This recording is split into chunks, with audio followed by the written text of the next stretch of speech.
지난 2주간 선교사님들이 오셔서 귀한 말씀을 전해 주셨잖아요. 제가 선교사님들이 오셔가지고 말씀을 전하시면 참 마음이 무겁습니다. 우리가 나가서 같이 선교를 하고 도와야 될 텐데 그분들이 정말 저희의 목까지 가서 열심히 싸워주시는 그 선교사님들을 보면 마음이 무겁기도 하고, 또 한편으로는 예전에 또 대학교 때 단기 선교를 많이 다니면서 다녔던 선교지들을 생각이 또 납니다. 제가 대학교 때 아프리카 선교를 다녀왔었는데요. 그때 알게 된 선교사님이 한국으로 돌아오셔서 선교 보고회를 한다고 하셔서 인사도 드릴 겸 찾아가 뵀습니다. 보통 선교 보고회라고 하면 여러분들 익히 아시는 것처럼 PPT로 이제 선교지의 사진이나 영상을 먼저 보여주시고, 그리고 사역이 어떻게 진행되고 있는지 그렇게 말씀을 하시잖아요. 근데 그분이 먼저 PPT를 보시겠습니다라고 딱 보는데 많이 낯이 익은 거예요. 이렇게 보니까 시내버스 사진이더라고요. 한국에 있는 시내버스, 특별히 청주에 다니는 시내버스 사진이었어요. 그 다음 사진을 보니까 학생들이 교복을 입고 이렇게 학교를 가는 사진이었어요. 청주에 있는 학생들이었습니다. 그 밖에도 계속해서 사진을 보여주시는데 다 청주에 있는 사진이었어요. 이 선교사님이 청주에 있던 교회에서 파송을 받고 나가신 분이에요. 청주에서 오랫동안 사역을 하셨고, 청주를 위해서 늘 기도하시고, 청주에서 캠퍼스를 돌아다니시면서 전도를 하시던, 그러다가 아프리카로 가신 분이거든요. 그분이 그 사진을 먼저 보여주시고 나서 이렇게 말씀을 하시는 거예요. 제가 선교지에 가서 가장 힘들었던 것은 아프리카의 더운 날씨가 아니라 바로 이곳에 대한 그리움이었습니다. 제가 여러분들 만나고 싶었습니다. 이렇게 말씀하시는데 뭔가 돌로 제 머리를 탁 때리는 것 같은 그런 느낌이었어요. 왜 그러냐면 우리가 선교를 떠나는 것이라고 얘기하면 어떤 것을 먼저 생각합니까? 선교지의 그 열악한 환경에서 저분이 어떻게 사실까? 그 더운 날씨 어떻게 견디실까? 선교를 가서 얼마나 힘들까를 생각하지만 정작 선교사님이 힘드신 건 그리워하는 이곳을 놓고 떠나는 거였어요. 선교는 가는 것보다 떠나는 게 더 어렵다라는 거예요. 그분이 그리워하시는 그 모든 것들이요, 가만히 보면 저는 너무나 쉽게 만날 수 있는 거예요. 제가 늘 보는 시내버스였고요, 늘 앞에 보는 학생들이었고, 제가 늘 눈으로 보고 있는 그런 청주의 모습들을 그분은 그토록 그리워하고 사모하고 있었다라는 사실을 알게 된 것이지요. 말이 나온 김에 그리움에 대해서 우리가 다시 조금만 생각해 볼게요. 여러분, 그리움이라는 단어를 들으시면 여러분은 어떤 것들이 먼저 생각이 나십니까? 여러분의 인생에서 가장 반짝반짝거리고 화려하고 멋진 순간이나 그런 사람들을 만났을 그 순간이 그립습니까? 아니면 너무나 우리 주변에 흔하게 있어서 있는지 없는지 몰랐다가 어느 순간 되돌아보니까 그 순간이 그리웠다. 둘 중에 어떤 순간이 여러분 더 그리우세요? 지금 대전에서 목회를 하고 있는 제 친구가 있어요. 조그만 개척교를 하고 있는 친구인데요. 이 친구가 대전에서 개척을 하기 전에 부산 경남 지역에서 그래도 세 손가락 안에 드는 큰 교회에서 사역을 오래 했습니다. 부교역자로. 이 친구가 많은 성도님들에게 사랑을 받았나 봐요. 제가 한 번은 이 친구를 만나기 위해서 부산을 내려갔는데 그때가 지금으로부터 거의 10년 전 정도 됐겠네요. 부산에서 제일 좋은 뷔페 식당이 어디냐? 그러면 롯데호텔 안에 있는 뷔페였어요. 근데 마침 어떤 성도분이 이 친구에게 그 뷔페 이용권을 준 거예요. 2장을. 제가 딱 가니까 잘 됐다. 마침 나도 한 번도 못 가봤으니까 가서 밥 먹자. 그 친구 덕분에 롯데호텔 뷔페에 가가지고 밥을 먹었어요. 그런데요, 정말 신기한 건요, 제가 지금 그 호텔의 뷔페가 얼마나 좋았는지 하나도 기억이 나지 않아요. 너무 오래돼가지고 그냥 좋았던 것 같은데 그 순간은 기억이 잘 나지 않아요. 그러니까 그 순간은 제가 그립다라고 말을 못하는 거예요. 그냥 나도 거기 한번 가봤어, 자랑은 할 수 있을지 몰라도 그리워하진 않아요. 근데 그 친구와 제가 고3 때 같은 학원을 다녔거든요. 같은 학원을 다니면서 공부를 하다가 힘들 때면 학원 앞에 조그만 분식집이 있어요. 공부가 안 될 때마다 나가자, 우리 떡볶이라도 먹고 오자. 그래서 나가서 떡볶이를 먹었던 그 식당이 있어요. 공부가 안 될 때마다 나가서 떡볶이를 먹었기 때문에 우린 매일 가서 떡볶이를 먹었어요. 그래서 떡볶이 집에 매일 가니까 아줌마도 저를 좋아하시고 저희는 정말 그 떡볶이를 배가 터지게 매일 먹었습니다. 지겹게 먹었어요. 근데 그 떡볶이집은요, 이제 그리워요. 아직도 그 친구를 만나면요, 그 분식집 얘기를 합니다. 저는 가끔 1년에 한 번 정도 그 일부러 분식집을 찾아가요. 지금도. 아주머니 안녕하세요. 그러면 지금도 저를 기억하고 인사해 주세요. 여러분, 그리움, 우리가 그리워하는 어떤 대상이요, 이래요. 있을 때는, 우리 주변에 있을 때는 그게 중요한지 몰라요.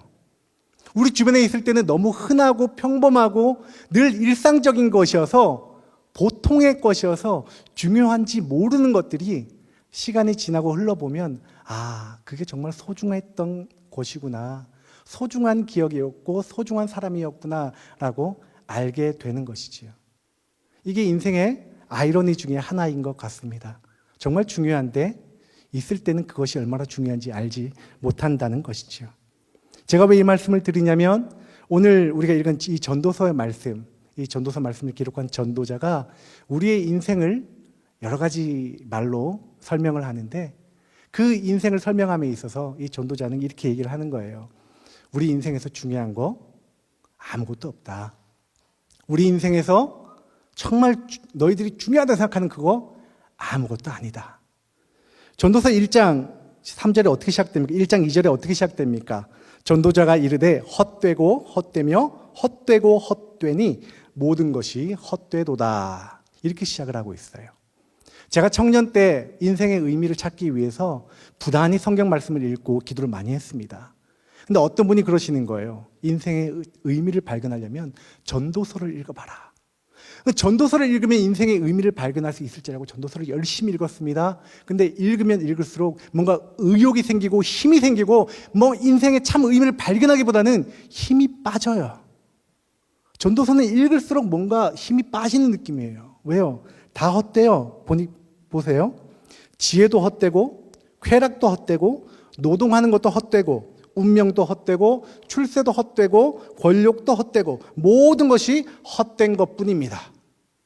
이제는 청년으로서 미래에 나의 젊음을 바쳐서 정말 뭔가 뜨거운 일을 시작하고 싶은데 내가 하고 싶은 모든 그것들이 헛된 것밖에 없어요.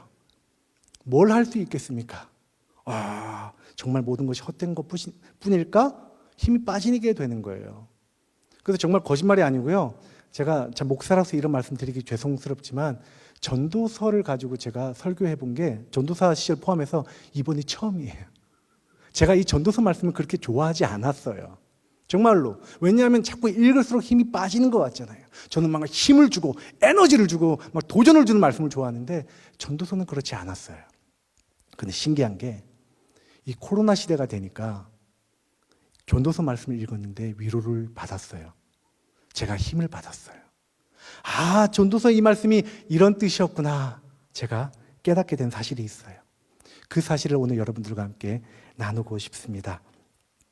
전도서 말씀을 다시 한번 조금만 얘기해 보면, 아까 앞서 말씀드린 것, 지혜, 쾌락, 출세, 권력, 운명, 노동, 모든 것이 다 헛되다라고 얘기했잖아요. 근데 여러분 정말 동의가 되세요? 여러분 이 모든 것들이 우리의 인생에서 아무런 의미가 없는 것이라고 여러분 자신 있게 얘기할 수 있으세요? 전 동의가 되지 않아요.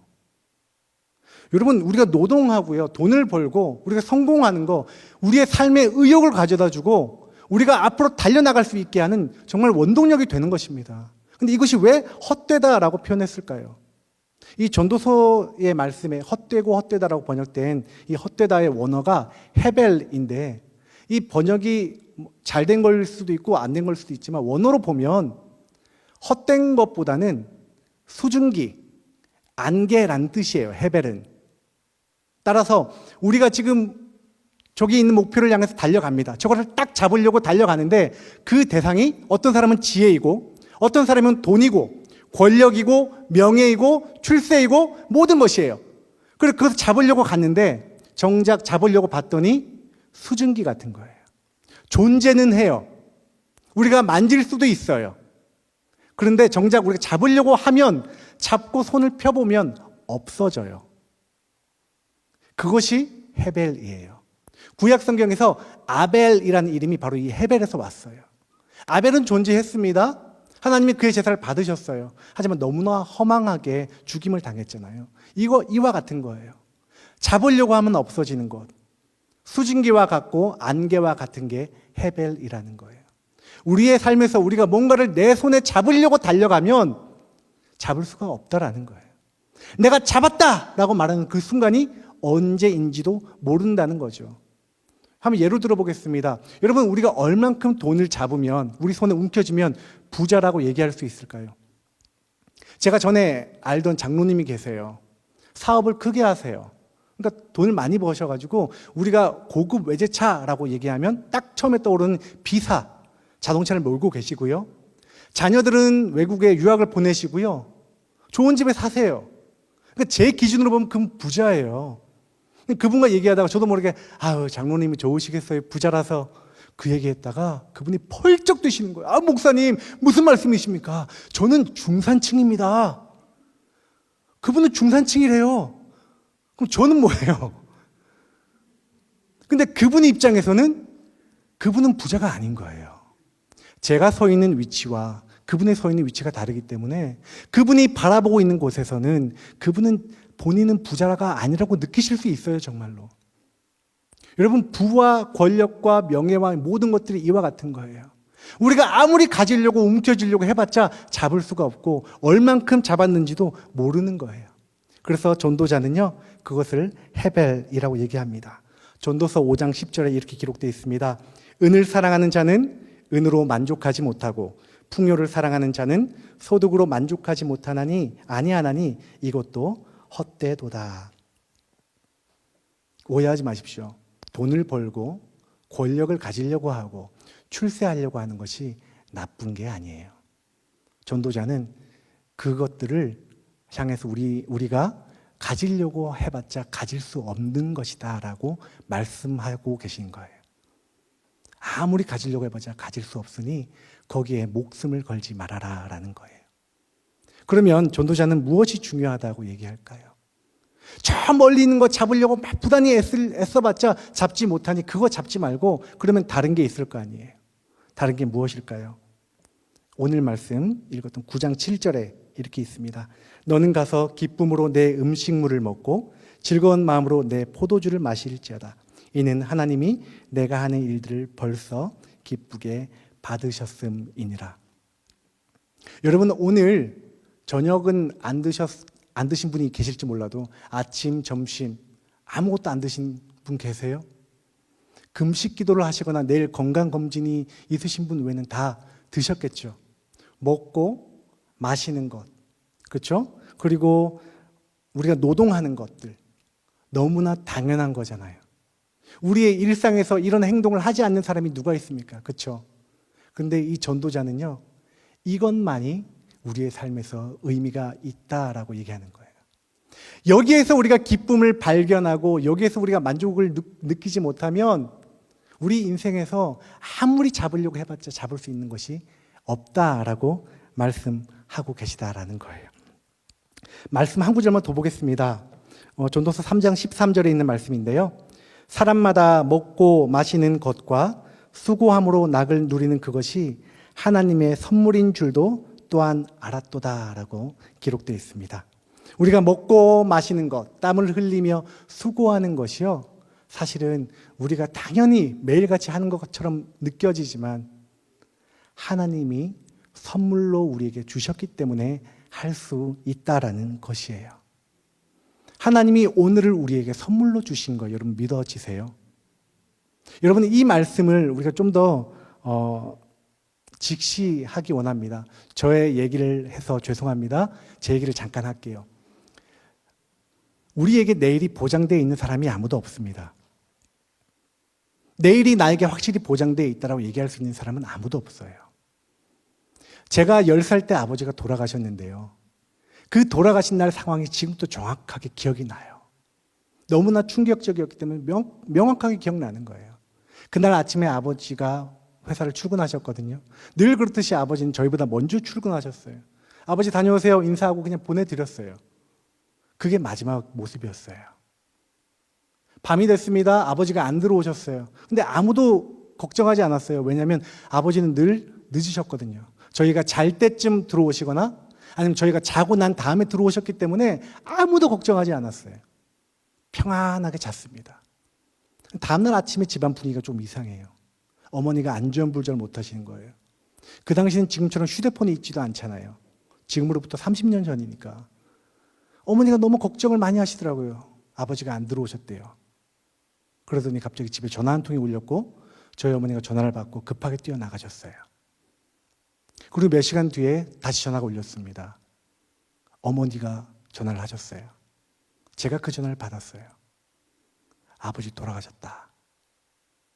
저는 그날의 충격이 잊혀지지가 않아요. 사람이 정말 놀래잖아요. 사람이 정말 당황하잖아요.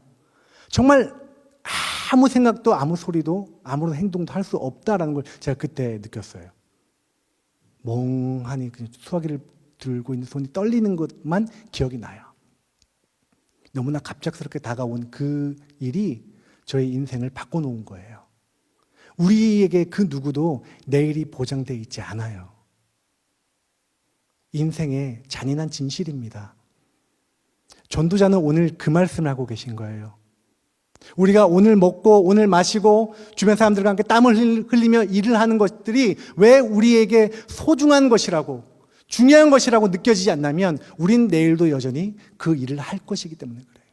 오늘 우리 주변에서 있는 나와 함께 땀을 흘리고 나와 함께 밥을 먹고 나와 함께 이불을 덮는 그 가족이 왜 중요하다고 생각되지 않느냐면 내일 역시 이 사람이 나와 함께 할 것이라고 우린 생각하기 때문에 그래요. 근데 전도자는 얘기합니다. 아니라고.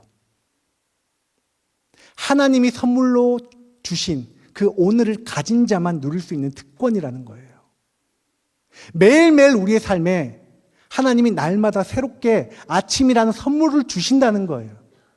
그 선물을 깨달은 자는 아침에 눈을 떴을 때 하나님 오늘 이 아침을 나에게 선물로 주셔서 감사합니다.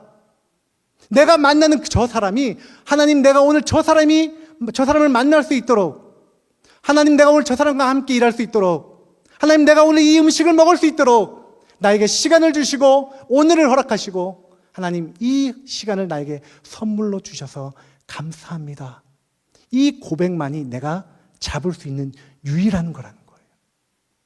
이 고백만이 우리가 유일하게 자신 있게 할 수 있는 고백이지 내일 뭘 하겠습니다. 하나님 내일 어떻게 하겠습니다. 그 누구도 얘기할 수 없다라는 거예요. 제가 왜 전도서 말씀의 은혜가 될까? 제가 코로나 이후로 많은 분들이 신방을 합니다. 유치부 부모님들도 그렇고 다른 분들 신방을 하면요 다들 그런 말씀을 하세요. 목사님 교회를 못 가니까 너무 힘들어요. 빨리 코로나가 끝났으면 좋겠어요. 예전처럼 교회 가서 함께 모여서 예배 드리고 찬양하고 그러면 좋을 것 같아요. 교회를 못 가니까 너무 신앙이 다운되는 것 같아요. 그럼요. 빨리 코로나가 끝나도록 기도해야죠. 제가 그분들과 함께 맨날 기도하면서 뭔가 마음속으로 이게 뭔가 아닌데 지금 저분의 문제는 나중에 코로나가 끝나면 내가 다시 교회 가고 그러면 하나님 나의 믿음도 회복될 것입니다 라는 전제 속에서 말씀하시는 거잖아요. 그런데 여러분 아니에요. 코로나가 언제 끝날지 아무도 모르고요. 코로나 이후에 더 큰 어떠한 어려움이 올지 아무도 모르는 거예요. 우리가 하나님을 언제 만나야 되냐면 바로 오늘 지금 만나야 된다는 거예요. 내가 지금 하나님의 은혜가 갈급하면 내가 어디에 있든지 내가 무엇을 하든지 간에 그때 하나님 하고 부르는 사람이 하나님을 만나고 하나님의 은혜를 경험하는 거지. 내가 지금은 교회를 못 가서 내가 지금은 여러 가지 상황 때문에 기도하지 못하고 찬양하지 못하고 어떠한 이유 때문에 하나님의 은혜가 떨어졌습니다. 이렇게 말하시는 분들은 죄송합니다. 회복하기가 어려운 거예요. 오늘 우리에게 주어진 바로 이 시간 바로 지금이 하나님의 은혜를 경험할 때고 바로 지금이 하나님의 은혜로 충만해질 때고 바로 지금이 하나님과 교제할 수 있는 유일한 날이라는 거예요. 전도자는 그 얘기를 하고 있어요. 여러분 가을이 됐으니까 이제 책을 많이 읽기 좋은 계절이잖아요. 재미있는 신앙 서적을 읽기 원하시는 분들에게 추천해 드리겠습니다. C.S. 루이스가 쓴 스크루테이프의 편지라는 책이 있어요. 기독교 서점 가셔가지고 C.S. 루이스의 스크루테이프의 편지라는 책을 달라고 해서 얇아요. 그렇게 길지 않습니다. 읽어보세요. C.S. 루이스가 세계적인 기독교 변증학자잖아요. 나니아 연대기도 지을 정도로 글도 잘 쓰는 사람이라서 하나님의 사랑을 사람들에게 얘기하다가 이 사람들이 이제 지겨워하니까 마귀의 나라를 가상해서 소설을 쓴 거예요. 하나님의 사랑을 마귀들이 얼마나 싫어하는지 역설적으로 그 마귀의 이야기를 통해서 하나님의 사랑을 증거하는 책이에요. 어떤 내용이냐면 마귀 나라가 있습니다. 마귀의 나라가 있는데 그 나라에서는 제일 중요한 게 뭐냐면 사람들과 예수님을 갈라놓는 거예요. 어떻게 해서든지 사람들을 교회 못 가게 하고 기도 못 하게 하고 말씀 못 하게 하는 것이 마귀 나라의 제일 중요한 일이에요. 그래서 자꾸 이 예수님의 사랑이 전파가 되어질수록 사람들이 점점점 교회를 많이 가니까 마귀 나라에서 마귀 학교를 세웁니다. 이 소설이라는 거 아시죠? 마귀 학교를 세우고 그 학교에서는 무엇을 가르치냐면 하나님과 사람들을 갈라놓는 방법. 레슨 1. 어떻게 하면 사람들을 교회로부터 멀어지게 할까? 레슨 2. 어떻게 하면 성경을 못 읽게 할까? 이런 것들을 가르치는 거예요. 이 학교를 이제 갓 졸업한 학생의 이름이 웜우드입니다. 마귀예요. 웜우드가 막상 자기가 학교를 졸업하고 청년을 딱 만나서 이 청년을 계속해서 뒤에서 조종하는 거죠. 교회 못 가게. 그리고 자꾸 이 청년에게 시험을 주는 거예요. 어렵게 하는 거예요. 그런데 그럴 때일수록 이 청년이요, 더 열심히 기도하고 더 열심히 교회를 가요. 그러니까 자기 힘만으로 이 사람을 교회 못 가게 할 수 없다 깨달은 이 웜우드가 자기의 삼촌 마귀, 이 삼촌 마귀가 정말 마귀 나라에서 꽤 높은 고위 간부예요. 편지를 씁니다. 삼촌, 나의 환자가 말을 듣지 않아요. 자꾸 교회를 더 열심히 갑니다. 어떻게 하면 좋을까요? 그때 스크루테이프라고 하는 이 마귀가 그렇게 답장을 보내요. 너의 환자가 자꾸 교회를 가느냐? 자꾸 예수에 대해서 더 궁금해하고 더 하나님에 대해서 사랑을 궁금해하면 그 환자에게 꿈을 심어주어라. 미래에 대한 꿈을 심어주어. 그 환자가, 그 청년이 어떤 사람을 돕고 싶어 하거든 그 환자에게 가서 이렇게 얘기해.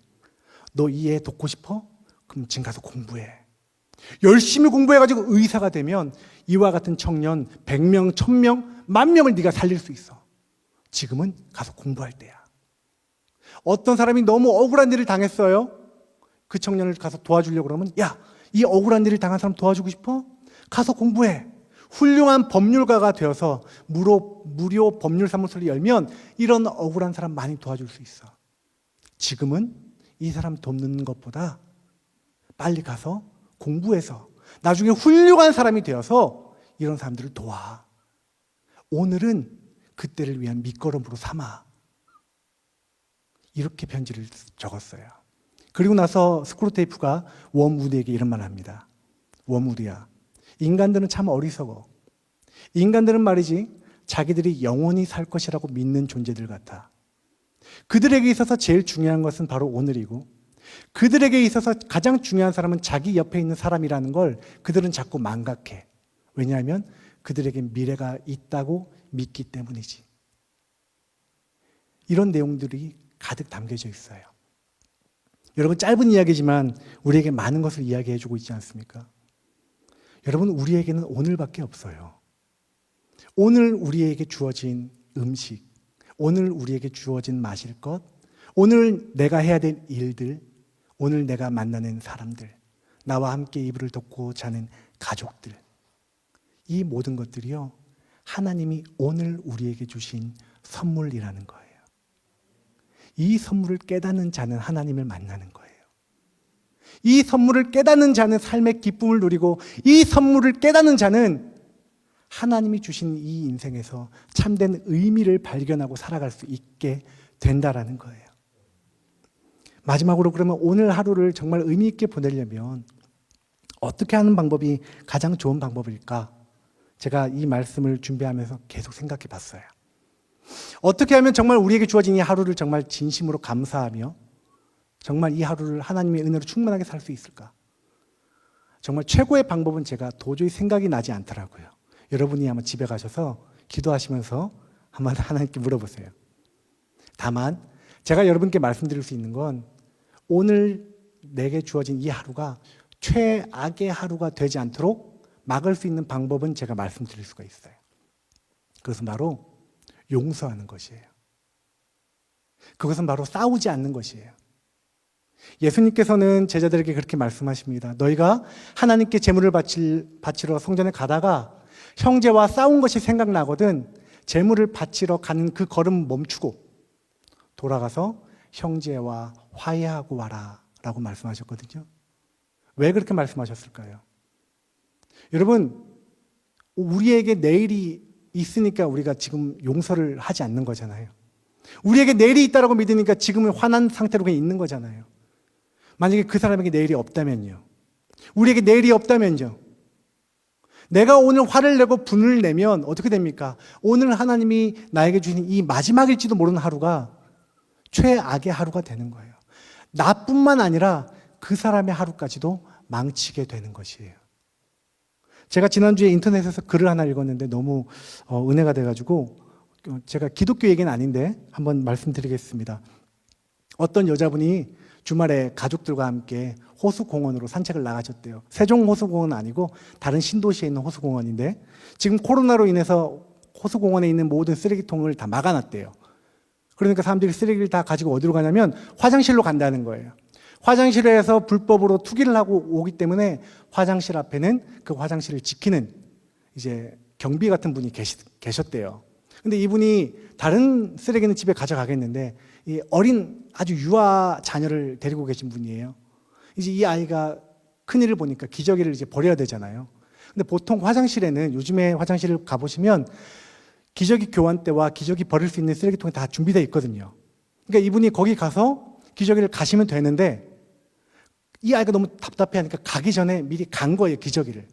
근데 이 똥기저귀는 집에 가져가기 좀 그러니까 화장실 가서 버리려고 화장실로 이렇게 갔는데 저 멀리서부터 그 화장실을 지키는 분이 자기를 이렇게 째려보는 거죠, 이렇게. 너 쓰레기 갖고 들어오기만 해봐라. 그러니까 쓰레기를 갖고 들어가다가 기저귀인데 괜찮겠지 하고 들어갔는데 계속 눈이 마주치더라는 거예요. 그래서 먼저 자수를 했대요. 이거 우리 애가 큰일을 봤는데 안에 이거 기저귀 교환대 있지 않느냐고 거기다 버려도 되지 않느냐 물어봤어요, 정중하게. 근데 그분이 단호하게 안 돼요. 쓰레기는 가져가세요. 딱 잘라서 말씀하시더래요. 그러니까 서운한 거예요. 아니 우리 애가 지금 너무 급해서 그런 거였고 우리 애가 만약에 이 기저귀를 큰일을 본 상태로 안에 가서 기저귀를 교환했다면 버리고 나와도 되는 거 아니냐? 그러면 안에 가서 가른 것하고 지금 내가 갈고 들어가는 거하고 뭐가 다르냐? 그러니까 그분이 아무 말씀 못 하시다가 그래도 안 돼요. 안에서 간 건 되는데 밖에서 간 건 안 돼요. 딱 단호하게 자르시더라는 거예요. 그러니까 이 어머니도 화가 난 거죠. 이런 게 어딨냐? 막 그래서 약간 언쟁을 높이셨나 봐요. 돌아와가지고 남편분이랑 그 얘기를 한 거죠. 너무 화가 나가지고. 이 남편은 더 화가 났어요. 구청에 전화를 했어요. 어디 지금 호수공원인데 이게 맞는 행동이냐? 구청 직원이 그분이 실수하셨습니다. 쓰레기를 버리지 말라는 건 우리가 이러한 이유 때문에 그랬던 거고 지금 그거는 선생님 같은 경우에는 가서 버리셔도 됩니다. 구청 직원이 그렇게 얘기를 해줬대요. 그러니까 이제는 다시 의기양양해진 거죠. 내가 맞았어. 다시 똥기저귀를 들고 화장실을 다시 갑니다. 저 멀리서 또 눈이 마주친 거예요. 이번에는 그 아줌마가 뭔가 느낌이 이상하잖아요. 너무 당당하게 걸어오니까 슬쩍 이렇게 눈길을 피하더래요. 그래서 그분 앞에 가가지고 구청에 전화했어요. 버려도 된대요. 당당하게 하니까 그 앞에서 지키시던 분이 그분도 이제 화가 나니까 아이고 그러세요. 똥기저귀 갖다 버리세요. 똥기저귀 집에 가기 싫을 텐데 화장실에 버리세요. 큰 소리로 막 외치시는 거예요. 그러니까 이분이 처음에는 의기양양해 왔다가 오히려 사람들 앞에서 자기가 오히려 똥기저귀를 억지로 버리려고 하는 이상한 사람처럼 보이잖아요. 그러니까 더 이제 화가 난 거죠. 기저귀를 버리고 집에 이제 돌아오는 길에 너무 화가 나니까 편의점 가가지고 음료수를 이제 샀어요. 근데 사면서 너무나 화가 나니까 그 아줌마를 막 욕을 하다가 가만히 한번 생각해 봤대요. 그 아줌마 근데 나한테 왜 그랬을까? 가만히 생각해 봤더니 그 아줌마 날씨가 더운데 하루 종일 그 자리에 서 계셨을 것 같은 생각이 딱 드는 거예요. 그리고 나 같은 사람이 한두 명이 아니었을 것 같다는 생각이 들더래요. 오늘 얼마나 많은 사람들이 화장실에 쓰레기를 불법 투기하려고 왔을까? 그분이 얼마나 많은 사람들과 논쟁을 하고 언쟁을 하고 얼마나 많은 사람들을 그냥 돌려보냈을까? 그분 입장에서는 사람들이 자기가 화장실 앞을 지키고 있다고 자기를 무시한다고 생각할 수도 있지 않았을까? 이 생각을 하니까 그분이 불쌍하게 느껴지더래요. 그래서 음료수를 사는 김에 하나를 더 샀대요. 그리고 다시 그 화장실을 찾아갔습니다. 그 아줌마가 또 눈이 마주치는데 이제는 그 아줌마도 더 이상 상대하기 싫으니까 고개를 확 돌린 거예요. 아주머니 말을 걸었어요. 쳐다보지도 않더래요. 죄송해요, 아줌마. 아주머니 죄송해요. 이거 좀 드시고 화 푸세요. 근데 갑자기 그 화장실을 지키던 아줌마가 아이고 젊은 엄마 내가 미안해. 내가 엄마한테 그렇게 애기 엄마한테 그렇게 얘기하고 나도 마음이 너무 안 좋았어. 그러면서 그 아줌마가 오히려 더 사과를 하더라는 거예요. 그러면서 그 음료수를 그 자리에서 나누면서 그 아주머니랑 이런저런 얘기를 하고 돌아왔어요. 이 얘기를 인터넷으로 이제 자기 글을 적었는데 여러분 생각해 보세요. 이 아주머니가 그 아줌마랑 싸우고 돌아왔으면요. 세 사람의 하루는 망친 거예요. 싸운 그 아줌마의 하루는 당연히 망쳤고요. 화장실 문을 지키는 그 아줌마 역시도 그 하루는 최악의 하루가 될 수 있어요. 이 싸운 애기 엄마의 남편도 너무나 화가 났을 거예요. 제가 아마 그 남편이었으면 더 화가 났을 것 같아요. 세 사람의 하루가 최악의 하루가 될 수 있던 하루였어요. 그런데 이분이 기독교인인지 아닌지 모르지만 먼저 사과했잖아요. 그분을 불쌍히 여겨서 먼저 사과했잖아요. 사실 이분이 사과할 이유는 없어요. 이분에게는 나름대로 이유가 있었잖아요. 하지만 먼저 사과했을 때 그 아줌마의 마음이 풀렸어요. 그 화장실을 지키던 그 아줌마는요, 그날 하루가 최고의 하루가 안 될지는 몰라도 정말 손에 꼽을 수 있는 멋진 하루가 됐을 거예요. 이 애기 엄마의 멋진 결정으로 용서를 구한 그 마음 때문에 그렇게 된 거예요. 우리의 하루가 최고의 하루가 되지 않을지언정 최악의 하루가 되면 안 되잖아요. 내가 누군가와 싸우면 나와 그의 하루는 완전히 최악의 하루가 된다니까요. 하나님이 그 사람에게 선물해 주신 그 멋진 하루가, 하나님이 나에게 선물해 주신 오늘 이 멋진 하루가 최악의 하루가 된다고요. 우리가 먼저 사과하면, 우리가 먼저 용서하면 정말 멋진 하루가 될 수 있습니다. 그래서 예수님은 용서하라고 말씀하셨어요. 하나님 앞에 성전에 나오는 것보다 더 중요한 게 형제와 화해하고 나오는 것이라고 예수님이 말씀하신 거예요. 오늘 혹시 사과할 일이 생각나신 분이 있으시다면 오늘 예배 마치고 돌아가시는 길에 먼저 사과를 해보시는 건 어떨까요? 용서를 구하시는 건 어떨까요? 나의 자존심이나 나의 어떠함 때문이 아니라 사과하기를 원하시는 것이 예수님의 마음이고 나의 사과로 인해서 나와 그의 하루가 회복될 수 있다는 그 믿음을 가지고 사과를 해보시면 어떨까요? 오늘 아무런 사과할 사람이 없고 사과할 일이 없으신 분들은 감사하셨으면 좋겠어요.